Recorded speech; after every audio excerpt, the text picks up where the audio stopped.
Give one example of oxidising and reducing agent. पहले देखो oxidation क्या होता है। ऑक्सीडेशन क्या होता है, देखो ऑक्सीडेशन एडिशन ऑफ ऑक्सीजन, ठीक है, और या तो रिमूवल ऑफ हाइड्रोजन। रिडक्शन क्या होता है, एडिशन ऑफ हाइड्रोजन या तो रिमूवल ऑफ ऑक्सीजन। तो पहले देखो ये क्या है, रिएक्शन है ZnO zinc oxide plus carbon क्या बनाएगा, जिंक बनाएगा और कार्बन मोनोऑक्साइड बनाएगा। तो इसमें देखो ऑक्सीडेशन क्या इसमें लिखा था, एडिशन ऑफ ऑक्सीजन। तो ऑक्सीजन कहाँ जाकर ऐड हो, ये ऑक्सीजन कहाँ जाकर ऐड हो रहा है, यहाँ पे देखो CO के साथ हो रहा है। तो मतलब ये क्या होगा, CO क्या होगा, ऑक्सीडेशन है, ठीक है। जब ये ऑक्सीडेशन है तो ये वाला क्या हो जाएगा, रिडक्शन हो जाएगा। तो ये ऑक्सीडेशन हो गया, ये क्या हो गया, ऑक्सीडेशन ऑक्सीडेशन, और ये क्या हो गया, ये रिडक्शन, ठीक है। जब ये ऑक्सीडेशन और रिडक्शन हो जाएगा तो ये क्या करता है, तो हम लोग को ये ऑक्सीडेशन पता होगा, रिडक्शन पता होगा। तो जो ऑक्सीडाइजिंग एजेंट रहता है वो क्या करता है, रिड्यूस करता है, ठीक है ना। तो देखो ऑक्सीडाइजिंग एजेंट है, ये ऑक्सीडाइजिंग एजेंट किसको ऑक्सीडाइज कर दिया, Zn को ऑक्सीडाइज कर दिया, मतलब इसका रिमूव ऑक्सीजन को रिमूव कर दिया। तो ये क्या हो गया, ऑक्सीडाइजिंग एजेंट क्या हो गया, ZnO, और ये क्या हो गया, रिडक्शन रिड्यूसिंग एजेंट जो है वो C। तो मतलब क्या होगा, ये रिड्यूसिंग एजेंट मतलब क्या, ये देखो ये C है, ये जाके क्या कर देगा, ये CO का ऑक्सीजन को रिमूव कर देगा। तो ये क्या होगा, ये रिड्यूसिंग एजेंट कहलाएगा, ठीक है। तो ये हो गया हम लोग का ऑक्सीडेशन। मतलब हम लोग एक अगर हम लोग पता चल गया ना कि ऑक्सीडेशन क्या होता है, जैसे ऑक्सीडेशन हम लोग पता चला कि इसका ऑक्सीडेशन हो रहा है, मतलब CO को जाके क्या निकल रहा है, तो ये ऑक्सीडेशन। तो इसके अपोजिट वाला क्या रहेगा, रिडक्शन हो जाएगा, ठीक है। फिर इसी को लिख दो, जो ऑक्सीडेशन होता है वो क्या होता है, इसका अपोजिट लिख दो, ऑक्सीडेशन ये C का अपोजिट क्या होगा, ZnO, और ये इसका अपोजिट क्या होगा, इसका अपोजिट क्या हो गया, ZnO का अपोजिट क्या हो गया, C हो गया, ठीक है ना। तो यही हम लोग इसको अपोजिट करके लिख सकते हैं। मतलब यही दो, एक पता कर लो पहले, एक ऑक्सीडेशन किसके साथ हो रहा है, रिडक्शन किसके साथ हो रहा है, इसको अपोजिट करके लिख दोगे तो क्या हो जाएगा, ये ऑक्सीडेशन और रिडक्शन एजेंट पता हो जाएगा। तो हम लोग को एक एग्जाम्पल देना था, हम लोग एक एग्जाम्पल क्या हो, ऑक्सीडाइजिंग एजेंट का ZnO हो गया और रिड्यूसिंग एजेंट का C हो गया, ठीक है, सिंपल। तो नंबर 14 क्या है, देखो आइडीमेट्री और आइडोमेट्री, ये भी क्या है, टाइट्रेशन है ना एक तरीके से। तो आइडीमेट्री में क्या हो गया, इसमें क्या करेंगे हम लोग, टाइट्रेशन करते हैं किसके किसके बीच में करते हैं, टाइट्रेशन बिटवीन आयोडीन और suitable reducing agent. Reducing agent क्या है, सोडियम थायोसल्फेट है, ये रिड्यूसिंग एजेंट है, ठीक है। और इसमें क्या करेंगे हम लोग, देखो आयोडीन जो रहेगा जैसे I2 रहेगा, ये क्या करेंगे, माइल्ड ऑक्सीडाइजिंग एजेंट, ठीक है। देखो इसमें क्या हो रहा है, I2 है, इसमें क्या है I2 फिर I माइनस हो गया, ठीक है। तो इसमें क्या हो रहा है, रिडक्शन हो रहा है, तो मतलब ये क्या कर रहा है, ये ऑक्सीडाइजिंग एजेंट है, तो मतलब ये रिडक्शन करवा रहा है, तो ये क्या हो गया, ये ऑक्सीडाइजिंग एजेंट है। इसमें क्या करेंगे हम, इसका एम क्या रहता है, हम लोग को टू डिटरमाइन, हम लोग को क्या करना, पता करना रहता है कंसंट्रेशन ऑफ सोडियम थायोसल्फेट। हम लोग को इसकी कंसंट्रेशन, सोडियम थायोसल्फेट की कंसंट्रेशन हम लोग को पता करनी रहती है।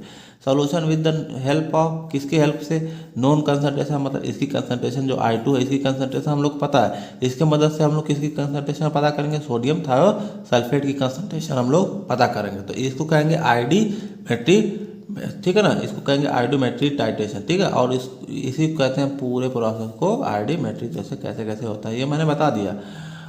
अब इसमें क्या, आइडोमेट्रिक क्या होता है, आइडोमेट्रिक क्या होता है, ये क्या होता है, इनडायरेक्ट टाइट्रेशन होता है, ठीक है ना। इसलिए इसमें क्या करते हैं, टेक्स प्लेस बिटवीन किसके किसके बीच में होता है, I2 जो कि माइल्ड मतलब हल्का ऑक्सीडाइजिंग एजेंट है, ठीक है, विथ किसके साथ कराएंगे हम लोग, सुटेबल रिड्यूसिंग एजेंट जो कि सोडियम थायोसल्फेट है। तो हम लोग को इसमें देखो क्या करेंगे, हम लोग डायरेक्ट आयोडीन नहीं लेंगे, इसमें क्या करते हैं हम लोग, जैसे इसमें I2 ले रहे थे डायरेक्ट, इसमें क्या है, डायरेक्ट नहीं ले सकते, इसमें क्या करेंगे, पोटेशियम आयोडाइड लेंगे, ठीक है ना। वो क्या होगा, K प्लस और I माइनस में ब्रेक होगा। तो पोटेशियम आयोडाइड को क्या करेंगे हम लोग, ऑक्सीडाइजिंग एजेंट के साथ जब मिलाएंगे तो क्या करेगा, जो पोटेशियम आयोडाइड है ये क्या ऑक्सीडाइजिंग एजेंट है, ये क्या ऑक्सीडाइजिंग एजेंट, तो किस में चेंज हो जाएगा, I2 में चेंज हो जाएगा, ये ऑक्सीडाइजिंग एजेंट ऐसे हो जाएगा Mn2 पॉजिटिव, ठीक है।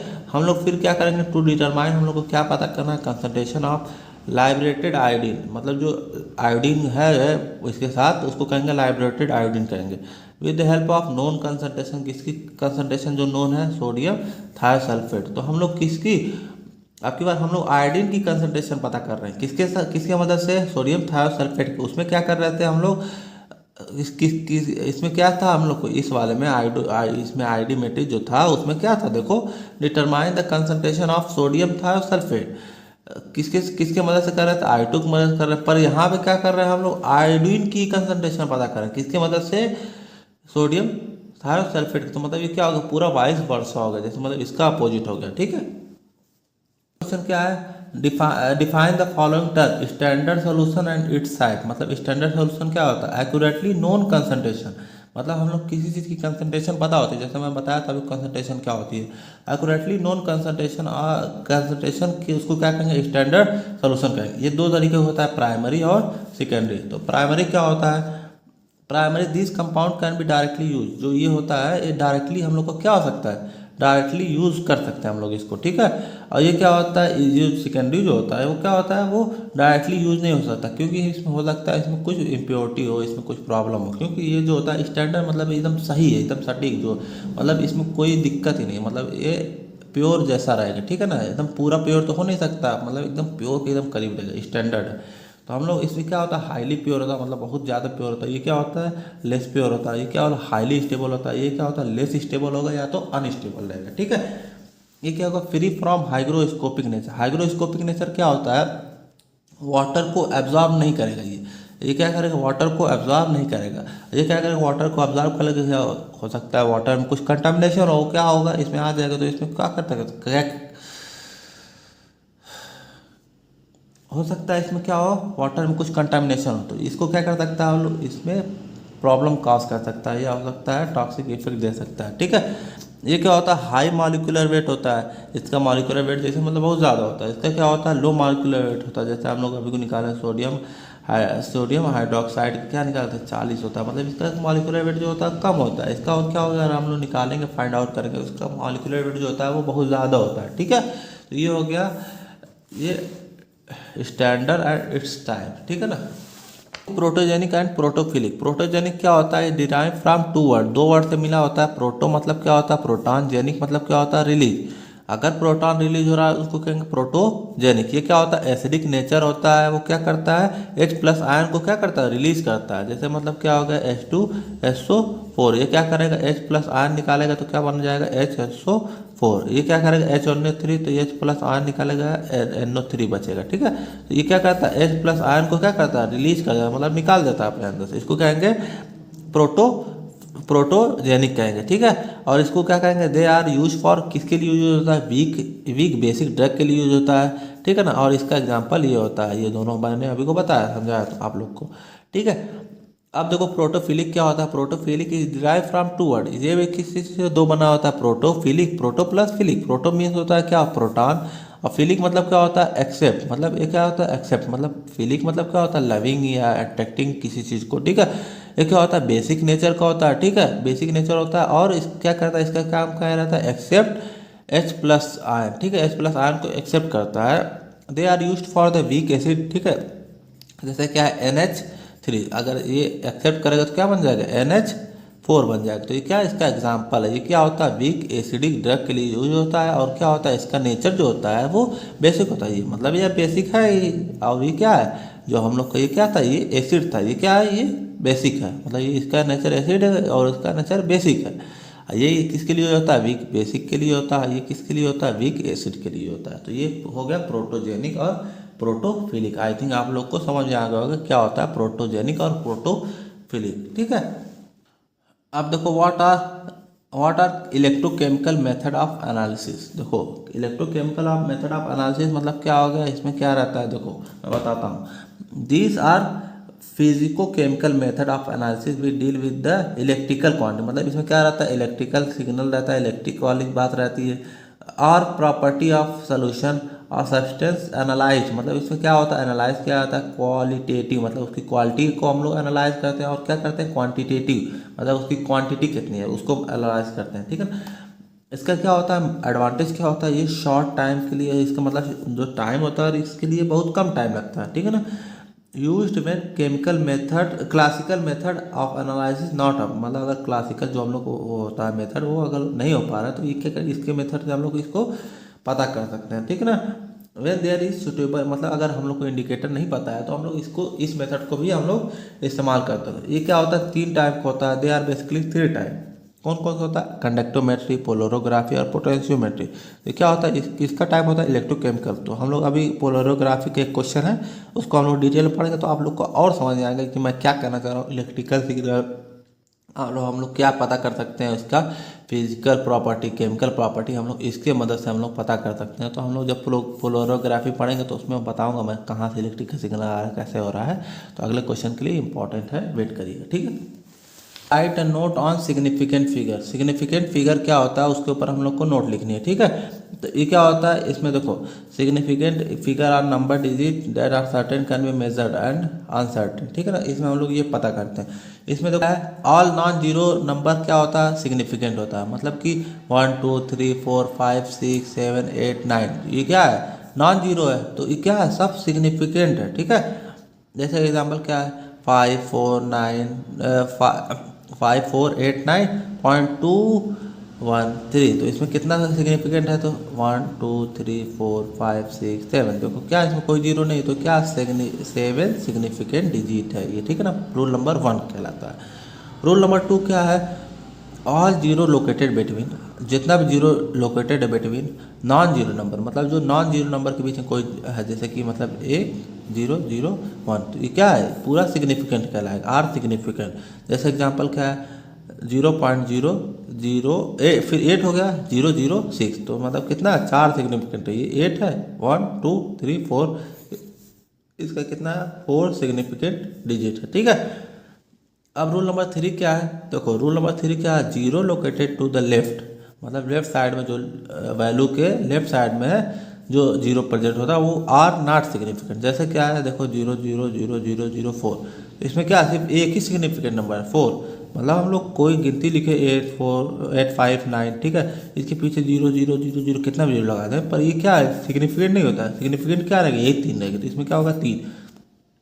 हाँ, फिर देखो रूल नंबर 4 क्या है, zero at the end of the number, जो हम लोग का जीरो होता है नंबर के आखिरी में, आर सिग्निफिकेंट। कब सिग्निफिकेंट है, कब सिग्निफिकेंट है, इफ देयर इज डेसिमल, अगर डेसिमल है तो क्या होगा, सिग्निफिकेंट हो जाएगा।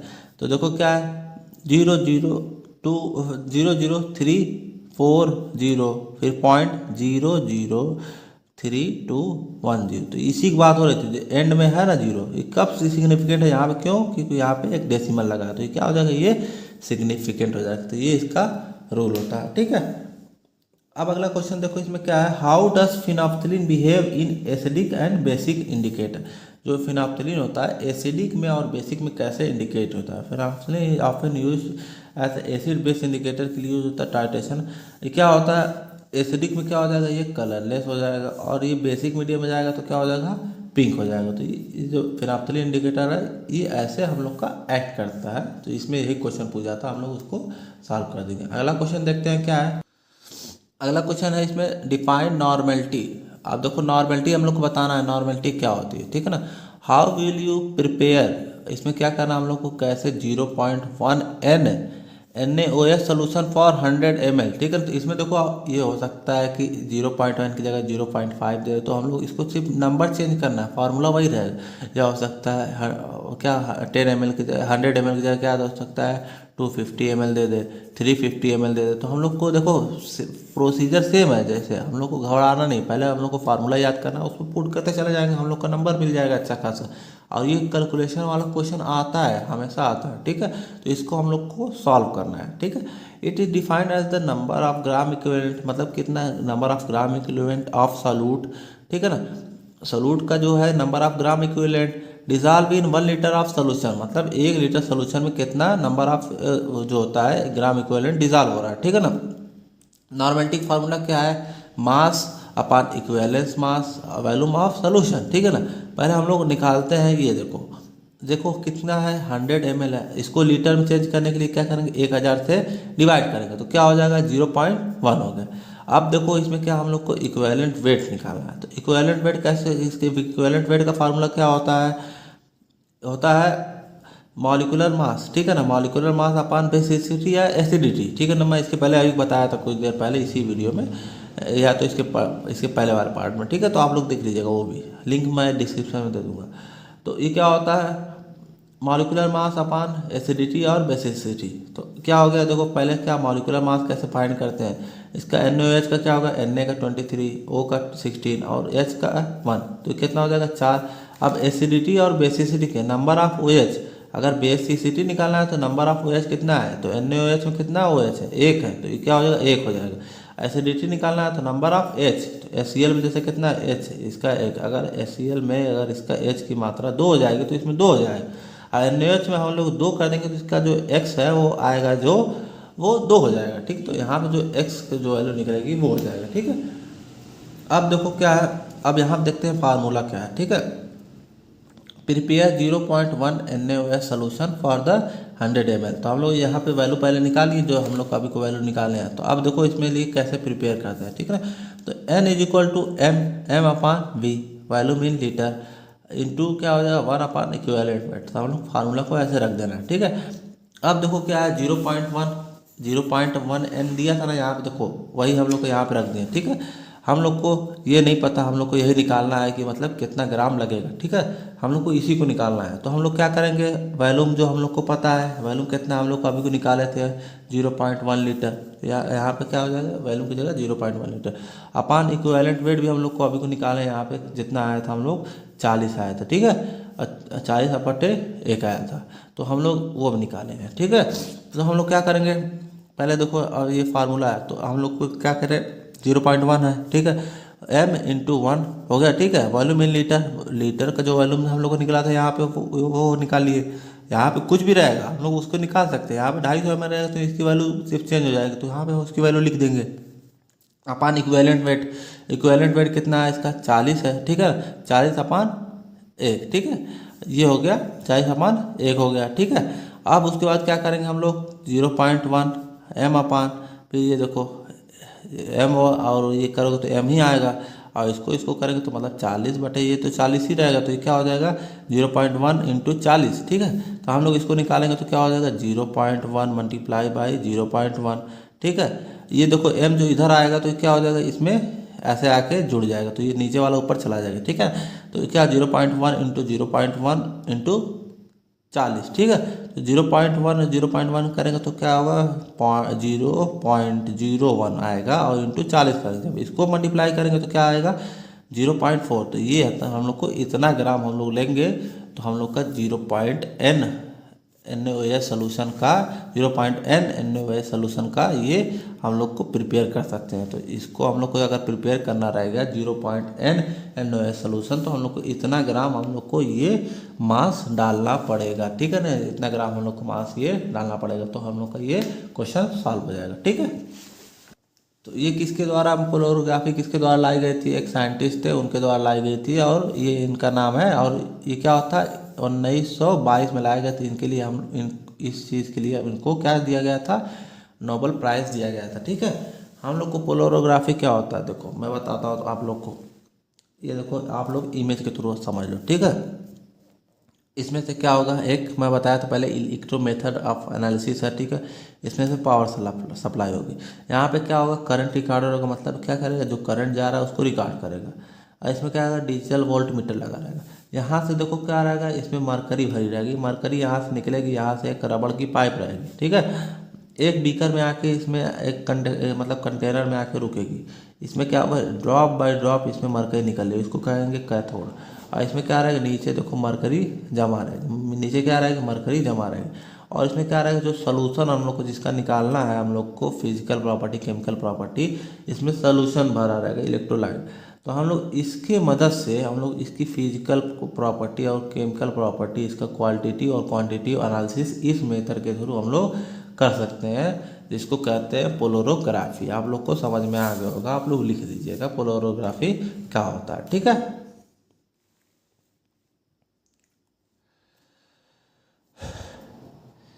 डिफाइन एसिड बेस, ठीक है ना। एसिड बेस क्या होता है, ठीक है।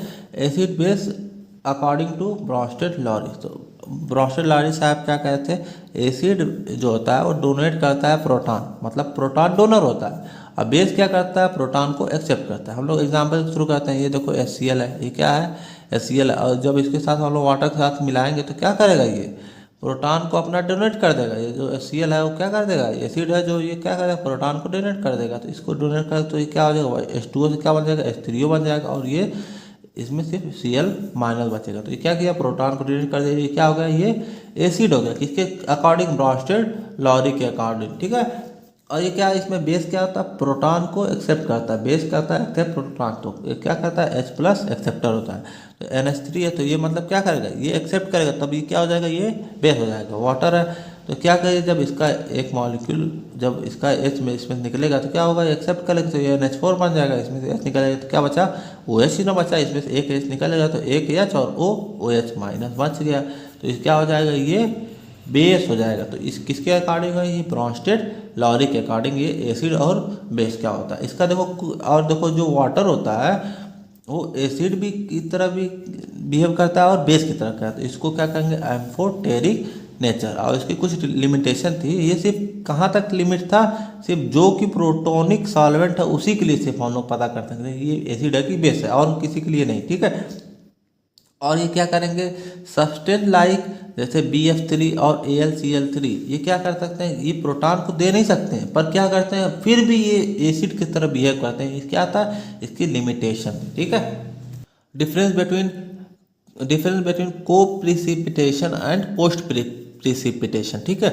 ये क्या होता है, इसमें क्या होता है, देखो मैं तुमको सिंपल बताता हूँ। को मतलब क्या होता है, साथ साथ जो प्रिसिपिटेशन हो रहा है, तो जो इम्प्योरिटी होगी, जैसे मतलब ये क्या इम्प्योरिटी है, वो क्या जब प्रिसिपिटेशन बनेगा उसी के साथ साथ इम्प्योरिटी भी आ जाएगी, इसी को कहते हैं को प्रिसिपिटेशन। तो आप लोग कॉन्सेप्ट क्लियर रहेगा तो आप लोग बना के लिख सकते हैं, ठीक है। तो इसमें देखो क्या होता है, इसमें 4 तरीके का होता है। देखो पहला क्या होता है, इंक्लूजन, ये क्या कर सकता है, इसमें रिप्लेस कर देता है। जैसे क्या है, देखो एक क्रिस्टल का मॉलिक्यूल है, इसमें क्या है, A पॉजिटिव है, B माइनस नेगेटिव है, तो इसमें क्या हो जाएगा, एक अलग मॉलिक्यूल आ जाएगा C पॉजिटिव, ठीक है। यहाँ पे आके देखो क्या होगा, वो मॉलिक्यूल आके यहाँ पे अटैक करेगा और यहाँ पे क्या हो जाएगा, वो क्या कर देगा, रिप्लेस कर देगा। इसको कहेंगे, मतलब ये क्या इम्प्योरिटी है एक तरीके से ना, यहाँ पे जो आके प्रेजेंट हो गया वो इम्प्योरिटी है, ठीक है। तो यहाँ देखो आके यहाँ पे क्या हो गया, यहाँ पे देखो ये रेड है और ब्लैक है, और इसमें क्या हो गया, ब्लू कलर की एक आ गया इम्प्योरिटी अलग, C पॉजिटिव। देखो ये ब्लू कलर के आ गया, इसमें C पॉजिटिव क्या इम्प्योरिटी है। तो आप लोग भी ऐसे बना के इमेज के थ्रू लिखेंगे तो आप लोग को समझ में आएगा। ऑक्लूजन क्या होता है, ये क्या कहता है, इसमें रिप्लेसमेंट तो नहीं होता है, ये क्या होता है, बीच में आके क्या होता है, इम्प्योरिटी आके इंट्रैप, मतलब बीच में आके इसमें क्या होता है, ऐड हो जाती है, ठीक है। ये देखो मैकेनिकल में क्या है, मैकेनिकल में क्या है, एक कोई सोल्यूशन, ठीक है ना, ये क्या प्रिसिपिटेशन बनाया, तो इस सोल्यूशन की इम्प्योरिटी इसके अंदर आके क्या हो जाएगी, ऐड हो जाएगी, ठीक है। तो उसी को कहेंगे मैकेनिकल। और इसमें क्या होगा, सरफेस एडजॉर्प्शन है। देखो एक होता है एब्जॉर्प्शन, एक होता है एडजॉर्प्शन। कोई भी चीज़ इसके अंदर चली गई एब्जॉर्ब होके तो वो एब्जॉर्प्शन हो गया। अगर कोई चीज़ सतह पे है मतलब वो क्या होगा, एडजॉर्प्शन है। तो क्या होगा, सरफेस एडजॉर्प्शन, मतलब कि सरफेस के ऊपर इम्प्योरिटी आके जमा हो जाएगी। जैसे ये क्या है, प्रेसिपिटेशन है, इसके ऊपर आके सरफेस पे क्या हो गया, इम्प्योरिटी हो गया। अब देखो पोस्ट प्रिसिपिटेशन क्या होता है, इसमें क्या होता है, फॉरेन कंपाउंड जो होता है प्रिसिपिटेशन के ऊपर आके आके क्या होता है, इकट्ठा हो जाता है, उसको कहेंगे। जैसे क्या हो गया, जैसे ये क्या है, कॉपर सल्फेट है और कॉपर आयन है, ठीक है। तो ये क्या होगा, जिंक पॉजिटिव है, जो क्या होगा, इस पे आके फॉरेन पार्टिकल है, इस पे आके क्या हो गया, ऐड हुआ। और ऐड होने के बाद क्या कर दिया, ये क्या हो गया, जिंक सल्फेट बना देते हैं। ये किसके, मतलब ये ज़्यादा आम तौर पे क्या होता है, जब डाइजेशन करते हैं तो उसके थ्रू उस टाइम पे ये आके इम्प्योरिटी क्या हो जाती है, ऐड हो जाती है, ठीक है। तो ऐड हो जाएगी तो क्या होगा, इसमें इसको कहेंगे पोस्ट प्रेसिपिटेशन, क्योंकि ये मतलब प्रेसिपिटेशन हो गया, हम लोग निकाल लिए, उसके बाद आके इम्प्योरिटी इसमें ऐड हो रही है, ठीक है।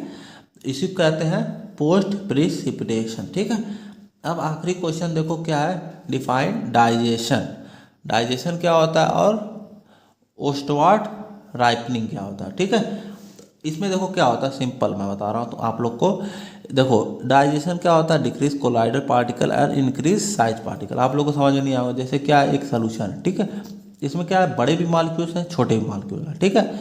हम लोग इसको क्या करेंगे, इसका 2 मेथड होता है। हम लोग इसको क्या करें, पहले हीट करें। हीट जब करेंगे, जो छोटे मॉलिक्यूल्स है इसके ऊपर जो होंगे आके डिपॉजिट होंगे, मतलब क्या हो जाएगा, पूरा इकट्ठा हो जाएंगे, और मॉलिक्यूल की जो साइज है जो छोटे थे वो डिपॉजिट हो जाएंगे, तो एक साइज के हो जाएगा। तो ये क्या होगा, पहला मेथड हो गया। तो क्या करेंगे, पहला देखो मेथड क्या है, मेथड 1, लिक्विड इज हीटेड। पहले क्या करेंगे, उसको हीट कर देंगे, फिर उसको क्या करेंगे, कूल्ड करेंगे, मतलब उसके बाद ठंडा करेंगे। ऑन कूलिंग कोलाइडल जो होता है वो क्या हो जाएगा, पार्टिकल एडजॉर्ब हो जाएगा, मतलब उसके सरफेस पे आके जुड़ जाएगा, ठीक है। ऑन न्यूक्लियाई, मतलब न्यूक्लियाई के ऊपर आके एडजॉर्ब हो गया ऑफ प्रिसिपिटेशन। तो ये क्या होगा, पहला मेथड हो गया। ठीक है, दूसरा मेथड क्या है, दूसरा मेथड ये है कि लिक्विड जो होता है वो किसके लिए 12 से लेकर 24 घंटे के लिए रख दिया जाता है। तो क्या होगा, कोलाइडल जो रहेगा वो पार्टिकल रहेगा एडजॉर्ब हो जाएगा ऑन द सरफेस ऑफ, क्या होगा, सरफेस ऑफ प्रिसिपिटेशन। जो प्रिसिपिटेशन का जो सरफेस है उसके ऊपर क्या होगा, आगे एडजॉर्ब हो जाएगा। तो क्या हो जाएगा, ये पूरा जो दोनों प्रोसेस है इसको कहते हैं डाइजेशन कहते हैं, या तो ओट्स टुवर्ड राइपनिंग कहते हैं। ठीक है, तो इससे क्या हो जाएगा कि हम लोग ये जो होता है मतलब स्मॉल मॉलिक्यूल होता है वो क्या हो जाएगा, आके उसमें एडजॉर्ब हो जाएगा और क्या होगा, ये बड़े मॉलिक्यूल्स में चेंज होगा। जैसे मतलब हम लोग फिल्टर करेंगे तो फिल्टर जो रहता है इतना छोटा मॉलिक्यूल रहता है कि उसमें क्या होता है, फिल्टर आउट हो जाता है। इसको हीट करेंगे तो क्या हो जाएगा, उसके जो छोटे मॉलिक्यूल रहेंगे वो चेंज हो जाएंगे। तो इसी को कहते हैं डाइजेशन या ऑस्टवर्ड राइपनिंग। ठीक।